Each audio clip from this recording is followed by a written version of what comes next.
നമസ്കാരം, ഭാരത് ലൈവിലേക്ക് സ്വാഗതം. നമസ്കാരം. കേരളത്തിൽ ഈ തെരഞ്ഞെടുപ്പ് എല്ലാ മുന്നണികളും വളരെ ആത്മവിശ്വാസത്തോടെ നേരിട്ട തെരഞ്ഞെടുപ്പാണ്. അതിൽ പ്രധാനമായും ഇടതു വലതു മുന്നണികൾ അവർ ഭരണത്തിലെത്തുമെന്ന് പ്രതീക്ഷിക്കുന്ന തെരഞ്ഞെടുപ്പാണ്. ഒരുപക്ഷെ കോൺഗ്രസ് ഇത്രയേറെ ആത്മവിശ്വാസത്തോടെ ഒരു തെരഞ്ഞെടുപ്പിനെ നേരിട്ടിട്ടുണ്ടാവില്ല അടുത്ത കാലത്തൊന്നും. കാരണം തദ്ദേശ തെരഞ്ഞെടുപ്പിലുണ്ടായ ഒരു വലിയ ബൂം അത് വോട്ടാക്കി മാറ്റാമെന്നും കേരളം ഭരിക്കാമെന്നും വലതു മുന്നണി സ്വപ്നം കാണുന്നു. ഇടതുമുന്നണിയെ സംബന്ധിച്ചിടത്തോളം വലിയ കുഴപ്പമൊന്നുമില്ല. ഇത്തവണ ഭരണവിരുദ്ധ വികാരങ്ങളൊന്നും ചർച്ചയാക്കിയിട്ടില്ല എന്നുള്ളതാണ്. പ്രത്യേകിച്ച് BJPയെ ഫോക്കസ് ചെയ്ത് ഇടതു വലതു മുന്നണികൾ പോയതുകൊണ്ട് ഒരു വലിയ ഇടത് വിരുദ്ധ വികാരങ്ങൾ അല്ലെങ്കിൽ സർക്കാർ വിരുദ്ധ വികാരം, ആ ഭരണവിരുദ്ധ വികാരം അതൊന്നും ചർച്ചയായിട്ടില്ല എന്നുള്ളതാണ്. പക്ഷേ ഇവിടെ കോൺഗ്രസ് വളരെ ആത്മവിശ്വാസത്തോടെ തെരഞ്ഞെടുപ്പിൽ വിജയിക്കും എന്ന് കണക്കുകൂട്ടി തന്നെ മുന്നോട്ട് പോകുമ്പോൾ ഇപ്പോൾ മുഖ്യമന്ത്രി സ്ഥാനത്തേക്ക് പലരുടെയും പേരുകൾ ഉയർന്നു വരുന്നു. കോൺഗ്രസിനുള്ളിൽ വലിയ തമ്മിത്തൽ ഉണ്ടാകുന്നു. ഏതാണ്ട് പല ആൾക്കാരും ഇപ്പോൾ തന്നെ ചിലർ PR ചെയ്യുന്നു, ചിലർ മുഖ്യമന്ത്രി പദത്തിനായി സ്വപ്നം കണ്ടുകൊണ്ട് പല രീതിയിലുള്ള പ്രവർത്തനങ്ങളുമായി മുന്നോട്ട് പോകുന്നു. ചിലർ ക്ഷേത്രങ്ങളിൽ വഴിപാട് കഴിക്കുന്നു. അങ്ങനെ മുന്നോട്ട് പോയിക്കൊണ്ടിരിക്കുകയാണ്. കോൺഗ്രസ് അധികാരത്തിൽ വന്നാൽ എത്ര മുഖ്യമന്ത്രി സ്ഥാനാർത്ഥി കേരളത്തിൽ ഉണ്ടാകുമെന്നാണ് രാജേഷ് കണക്കുകൂട്ടുന്നത്? ഒരു 5ഓളം പേർ ഇപ്പോൾ മുഖ്യമന്ത്രിയാകാൻ തയ്യാറായിട്ടുണ്ട്. രമേശ് ചെന്നിത്തല അടക്കം KC വേണുഗോപാൽ മുതൽ നമ്മുടെ കൊടിക്കുന്നിൽ സുരേഷ് വരെ. കാരണം MP ആണെങ്കിലും KC വേണുഗോപാലിന് MP എന്ന നിലയിൽ നിന്ന് ഇളവ് കൊടുത്താൽ ഞങ്ങൾക്കും അതിനുള്ള അവകാശമുണ്ട്, അർഹതയുണ്ട് എന്ന് തന്നെയാണ്. കാരണം ഒരു പിന്നോക്ക വിഭാഗക്കാരൻ മുഖ്യമന്ത്രി സ്ഥാനത്തേക്ക് വന്നാൽ എന്ത് എന്നാണ് കൊടിക്കുന്നിൽ സുരേഷിന്റെ അടക്കമുള്ള ആ പക്ഷത്തിന്റെ ഗ്രൂപ്പിന്റെ വാദം. ഇതിനെയൊക്കെ മറികടന്നുകൊണ്ട് നിങ്ങൾ തമ്മിൽ തല്ലുകയാണെങ്കിൽ ഞങ്ങളൊരു മുഖ്യമന്ത്രി തരാം എന്ന് പറഞ്ഞ് ലീഗ് പിന്നെ ഒരു വനിതാ മുഖ്യമന്ത്രിയും അത് രാഹുൽ ഗാന്ധി വന്ന് അടക്കം പറഞ്ഞിട്ട് പോയി. അപ്പോൾ രാഹുൽ ഗാന്ധി വന്ന് ഒരു ബോംബ് പൊട്ടിച്ചിട്ട് പോയതോടെ കേരളത്തിന് വേണ്ടത് ഒരു വനിതാ മുഖ്യമന്ത്രിയാണെന്ന് പറഞ്ഞപ്പോൾ രാഹുൽ ഗാന്ധിയുടെ മനസ്സിലും ഒരു വനിതാ സ്ഥാനാർത്ഥി ജയിച്ചു വരുന്ന വനിതാ MLA അല്ലെങ്കിൽ ഒരു വനിതാ MP കേരളത്തിന്റെ മുഖ്യമന്ത്രിയാകാൻ വേണ്ടി കാത്തിരിപ്പുണ്ട്. ഏതായാലും ജയിച്ചു വരുന്ന ആളാവാനുള്ള സാധ്യത കുറവാണ്. കാരണം കേരളത്തിൽ മുഖ്യമന്ത്രിയാകാൻ പറ്റിയ വനിതകളെയൊന്നും കേരളത്തിൽ മത്സരിപ്പിച്ചിട്ടില്ല. ഒന്നാമത്തെ കാര്യം. രണ്ടാമത്തെ കാര്യം, കേരളത്തിലെ അവസ്ഥ അറിയാമല്ലോ. ഒരു കാരണവശാലും ഒരു സ്ത്രീ മുന്നോട്ട് വരാൻ ഒരു രാഷ്ട്രീയ പാർട്ടിയും മുഖ്യമന്ത്രി പദം അല്ലെ സംസ്ഥാന പ്രസിഡന്റ് പദം അങ്ങനെ പ്രധാനപ്പെട്ട പദവികളിലേക്ക് വരാൻ ഒരു രാഷ്ട്രീയ പാർട്ടിയും തയ്യാറാക്കില്ല. അങ്ങനെ ഉണ്ടായാൽ വലിയ തമ്മിത്തൽ അവിടെ ഉണ്ടാകും. ഇനി അഥവാ വരണമെങ്കിൽ കോൺഗ്രസിൽ അഥവാ വരണമെങ്കിൽ അത് പ്രിയങ്ക ഗാന്ധി ആയിരിക്കുമെന്ന് വ്യക്തം. അതെ, അതാണ് രാഹുൽ ഗാന്ധി ഉദ്ദേശിച്ചത്. അങ്ങനെ രാഹുൽ ഗാന്ധിക്ക് പ്രിയങ്ക ഗാന്ധിയെ ഒന്ന് പുനഃപ്രതിഷ്ഠിക്കണം. പുനഃപ്രതിഷ്ഠാ ചടങ്ങുകൾ നമ്മുടെ മെയ് 4 ശേഷം കേരളത്തിൽ നടത്തിയാലോ. കാരണം അതാണ് ഏറ്റവും വളക്കൂറുള്ള മണ്ണ്. ഇവിടെ ആകുമ്പോൾ ഒരു ശല്യവും ഉണ്ടാകില്ല. 5 വർഷമെങ്കിൽ 5 വർഷം പ്രിയങ്ക ഗാന്ധി വളരെ സമാധാനത്തോടെ സുസ്ഥിരതയോടെ യാതൊരു അല്ലലുമില്ലാതെ ഭാഷ പോലും വലിയ പിടുത്തമില്ലാതെ മലയാളത്തിൽ കേൾക്കുന്ന തെറിവിളി എല്ലാം ഈ ചെവി കൂടെ കെട്ടി ഇങ്ങനെ കളഞ്ഞ് എല്ലാവരും മുഖ്യമന്ത്രിയായി വാഴാനുള്ള എല്ലാ. പക്ഷെ പറയാൻ പറ്റില്ല, പ്രിയങ്ക ഗാന്ധി ഒരു സംസ്ഥാനത്തിന്റെ മുഖ്യമന്ത്രി ആകുമ്പോഴായിരിക്കും ആ സംസ്ഥാനത്തിന്റെ രാശി തെളിയുന്നത്. കാരണം അമിത്ഷാ 12 വർഷത്തിനിടെ സഭയിൽ വെച്ച് ലോക്സഭയിൽ വെച്ച് ചിരിച്ചെങ്കിൽ അത് പ്രിയങ്ക ഗാന്ധിയുടെ കഴിവ് തന്നെയാണ്. പ്രിയങ്ക ഗാന്ധിയുടെ ഒരു പ്രസംഗത്തിനിടെയാണ് അമിത്ഷാ അറിയാതെ ചിരിച്ചു പോയത്. അങ്ങനെ ഒരു വിശേഷണം കൂടി ഇപ്പൊ പ്രിയങ്ക ഗാന്ധിക്കുണ്ട്. എല്ലാവരും പ്ലീസ് ചെയ്ത് കൊണ്ടുപോകുന്നത്. അതൊക്കെ അതിൻ്റെ ഒരു വശം. ഈ കഴിഞ്ഞ ദിവസങ്ങളിലൊക്കെ ഒരു വ്യാപകമായിട്ടൊരു ഒഴിഞ്ഞുപോക്കിന്റെ ദിനങ്ങളാണ്. നേരത്തെ ശ്രീല പറഞ്ഞല്ലോ, UDF ഏതാണ്ടൊക്കെ ഉറപ്പിച്ചു എന്ന് LDF ഉറപ്പിച്ചിട്ടുണ്ട്. അതുകൊണ്ട് തന്നെയാണ് മന്ത്രിമന്ദിരങ്ങളെല്ലാം, മന്ത്രിയുടെ ഓഫീസുകളെല്ലാം കാലിയാണ്. സെക്രട്ടേറിയറ്റ് ഒക്കെ ഇപ്പോൾ മറ്റേ ആജ്ഞകളും ഉത്തരവുകളും ഒക്കെ ഇങ്ങനെ കാറ്റിൽ പറഞ്ഞു. പിണറായി വിജയൻ പന്തലിടാൻ പറഞ്ഞുവെന്നും അവതരണ അന്നത്തെ വിജയാഹ്ലാദ ഗാനങ്ങളൊക്കെ ചിട്ടപ്പെടുത്തുന്നു ഒക്കെ പറഞ്ഞിട്ടൊക്കെ സോഷ്യൽ മീഡിയയിൽ വീഡിയോസ്. അത് പന്തലിടുന്നത് പിണറായി വിജയനല്ല, അത് രാജ്ഭവനാണ് ഇടുന്നത്.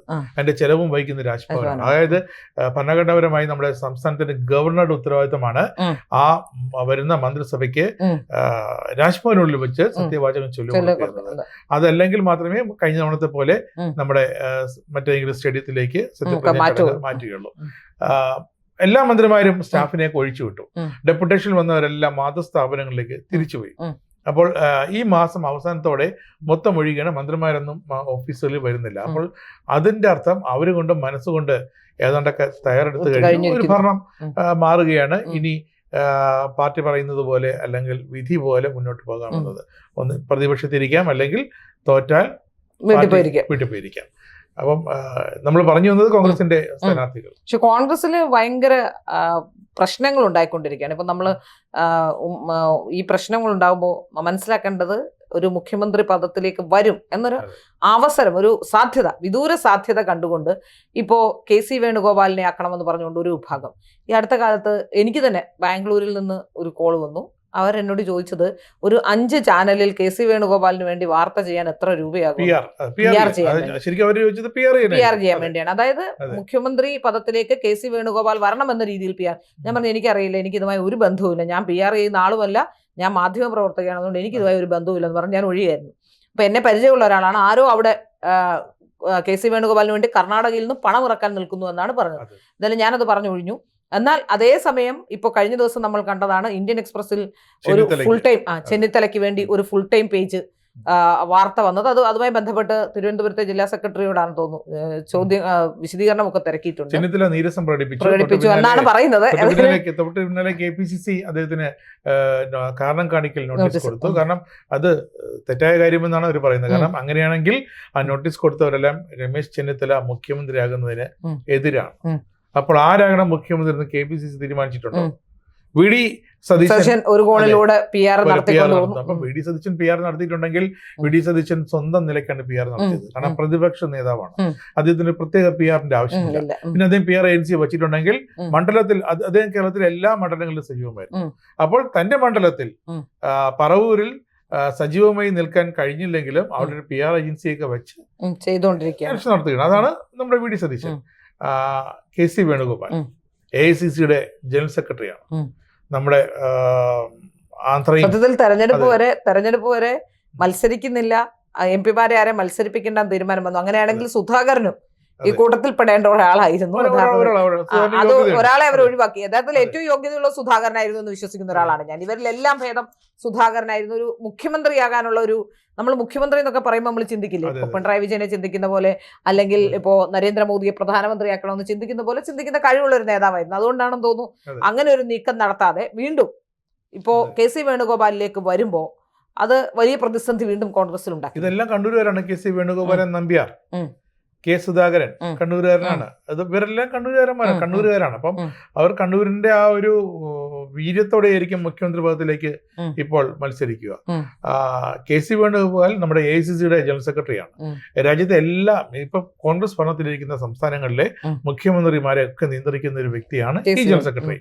അപ്പോൾ ഒരു സംസ്ഥാനത്തിന്റെ മുഖ്യമന്ത്രിയായി KC വേണുഗോപാൽ വരുമോ എന്നതാണ് കോൺഗ്രസിലെ തന്നെ ഒരു വിഭാഗത്തിന്റെ ചോദ്യം. പക്ഷേ KC പക്ഷത്തിന്റെ വാദം ഇത് അവസാന ചാൻസ് ആണ് KCക്ക്. ഇനി അങ്ങോട്ട് ദേശീയ ജനറൽ സെക്രട്ടറി സ്ഥാനം ഉണ്ടാകുമോ ഇല്ലയോ എന്ന് പോലും അറിയാൻ പറ്റില്ല.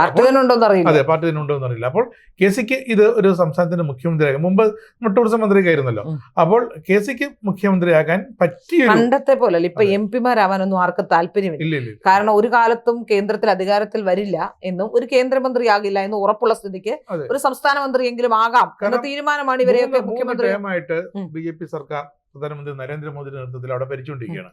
ഇനിയൊരു ഇലക്ഷൻ അടുത്ത വർഷം വന്നാലും 2029 ഇവരെ പുറത്താക്കാനുള്ള മാർഗങ്ങളൊന്നും, ഇതൊരു അഴിമതി ആരോപണമില്ല, ഭരണവിരുദ്ധ വികാരമില്ല. നാൾക്കുനാൾ അദ്ദേഹത്തിന്റെ നരേന്ദ്രമോദിയുടെയും സർക്കാരിനെയും പ്രശസ്തി വർദ്ധിച്ചുകൊണ്ടിരിക്കുന്നതേ ഉള്ളൂ. ഇതുവരെ നമ്മൾ ഒരു ഏതെങ്കിലും ഒരു അഴിമതിയോ ഏതെങ്കിലും ഒരു സിംഗിൾ അഴിമതി പോലും ഇത്രയും വർഷത്തെ ചൂണ്ടിക്കാട്ടാനില്ല.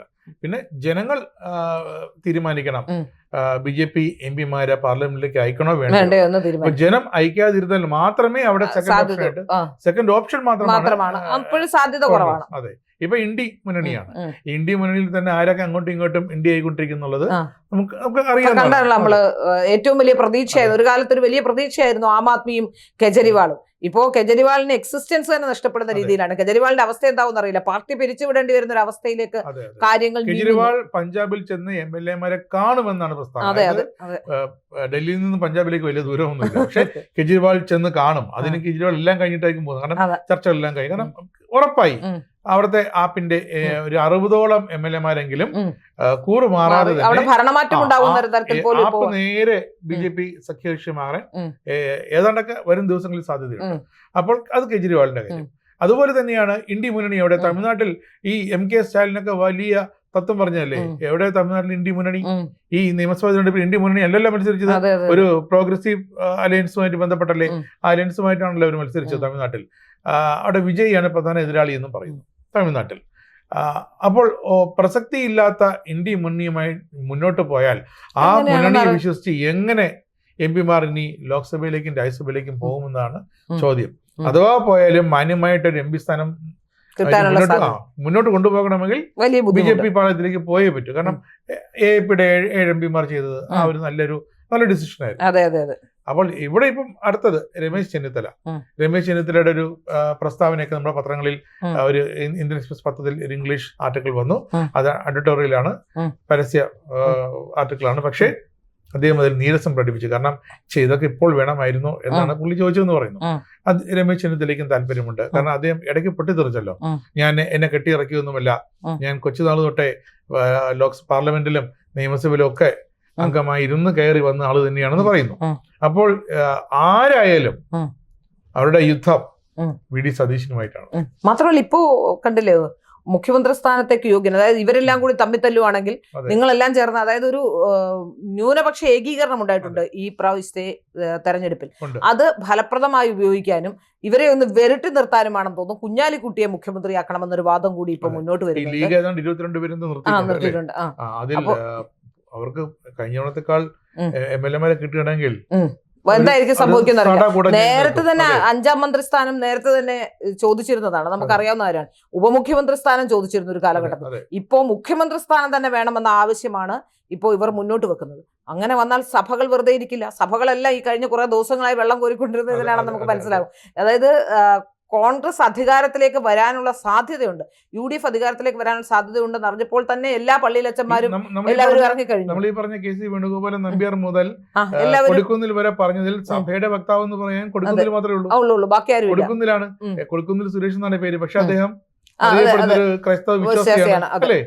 അപ്പോൾ അദ്ദേഹം മാത്രമല്ല, അപ്പൊ സഭയ്ക്ക് പക്ഷെ അത്ര കണ്ടത് ഇപ്പൊ ഇനി അത് അദ്ദേഹം പറയുമോന്ന് അറിയില്ല. കാരണം ഇപ്പോ മതം മാറിയവർക്ക് ആനുകൂല്യം കിട്ടില്ല, അത് മുൻകാല പ്രാബല്യത്തോടെ വന്നാൽ ഇവരെല്ലാം പെടും. അപ്പൊ അതുകൊണ്ട് ഇനിയിപ്പോ എന്താണ് നീക്കമെന്ന് അറിയില്ല. അതിന്റെ ഒരു പ്രശ്നം നിലനിൽക്കുന്നുണ്ട്. അറിയില്ല, അത് മാത്രമാണ് തൽക്കാലം. പക്ഷെ അതൊരു വലിയ പ്രതിസന്ധിയായി അദ്ദേഹത്തിന്റെ മുന്നിൽ നിൽക്കുകയാണ്. എങ്കിലും ഇപ്പൊ ജോസഫ് ഗ്രൂപ്പ് ഒക്കെ 2 മന്ത്രിമാരെ വേണമെന്ന് ആവശ്യമൊക്കെയാണ്. ജോസഫ് ഗ്രൂപ്പ് എവിടെയുണ്ട്? ജോസഫ് ഗ്രൂപ്പ് എല്ലാവരും ജയിക്കുന്നവർ. അങ്ങനെയാണെങ്കിൽ ജോസഫിന്റെ മകൻ അപ്പുവിനും പിന്നെ മോൻസ് ജോസഫിനും മന്ത്രിയാക്കണം. 2 മന്ത്രിസ്ഥാനം ആവശ്യപ്പെടുന്നു. എന്താണ് ഇവിടെ നടന്നുകൊണ്ടിരിക്കുന്നത് യഥാർത്ഥത്തിൽ? അപ്പോൾ ഘടകകക്ഷികൾ, അപ്പോൾ നമ്മൾ സഭയുടെ വക്താക്കൾ അവരായിരിക്കും. അപ്പോൾ ജോസഫ് ഗ്രൂപ്പ് സഭയ്ക്ക് ഇപ്പൊ കാര്യമായ വക്താക്കൾ ഇല്ല സത്യത്തിൽ. കാരണം പറയപ്പെടുന്ന ഉമ്മൻചാണ്ടിക്ക് ശേഷം വേറൊരാളെ പറയാൻ അവർക്കില്ല. അങ്ങനെ ഒരു അവസ്ഥയിൽ ഇരിക്കുമ്പോഴാണ് ആകെ ഉണ്ടായിരുന്ന വല്ലപ്പോഴും എന്തെങ്കിലും സഭയ്ക്ക് വേണ്ടി പറയുന്ന PC ജോർജ് ആണ്. PC ജോർജ് ഇപ്പൊ ആ പാളയത്തിൽ നിന്ന് മാറി. അപ്പൊ യഥാർത്ഥത്തിൽ അനൂപിനെ കാണാൻ പോലും ഇല്ല. അനൂപ് എവിടെ?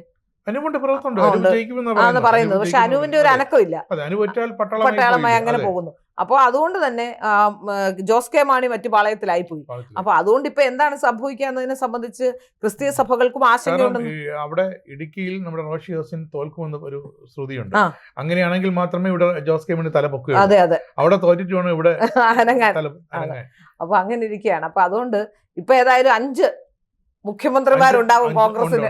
UDF-ന് 5 മുഖ്യമന്ത്രിമാരുണ്ടാവും. വേണ്ടെങ്കിൽ ഞങ്ങൾ എടുത്തോളാം എന്ന് പറഞ്ഞ 5 പേരാണ് ഇപ്പൊ. ശരിക്കും പറഞ്ഞാൽ 2.5 വർഷം മുസ്ലിം ലീഗിന്, 2.5 വർഷം ജോസഫ് ഗ്രൂപ്പിനും കൊടുക്കണം.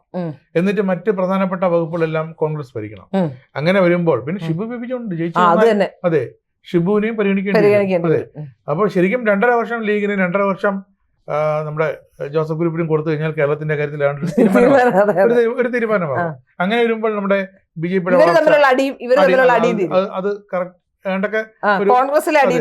ഏതാണ്ട് ഒത്തുതീർപ്പാകുമ്പോഴേക്കും അടുത്ത തെരഞ്ഞെടുപ്പ് 2029 മിക്കവാറും രാജ്യം ഒറ്റ തെരഞ്ഞെടുപ്പിലേക്ക് പോകുന്ന അവസ്ഥയും അങ്ങനെ 3 വർഷത്തിനുള്ളിൽ കാണും. കാരണം MP-മാരെ തെരഞ്ഞെടുക്കുന്നത് 2029 ആകുമ്പോഴത്തേക്ക് ഏതാണ്ടൊക്കെ തീരുമാനമാകും. എന്തായാലും KC വേണുഗോപാലിന്റെ പിറന്നാൾ 18/5 അതായത് മെയ് മാസം 18 അന്നാണ് പാലക്കാട് ജില്ലയിലെ അകത്തേത്തറ ക്ഷേത്രത്തിലെ കൈപ്പത്തി പ്രതിഷ്ഠയുള്ള ക്ഷേത്രത്തിൽ അദ്ദേഹത്തിന് ഒരു വലിയൊരു വഴിപാട് കളഭം.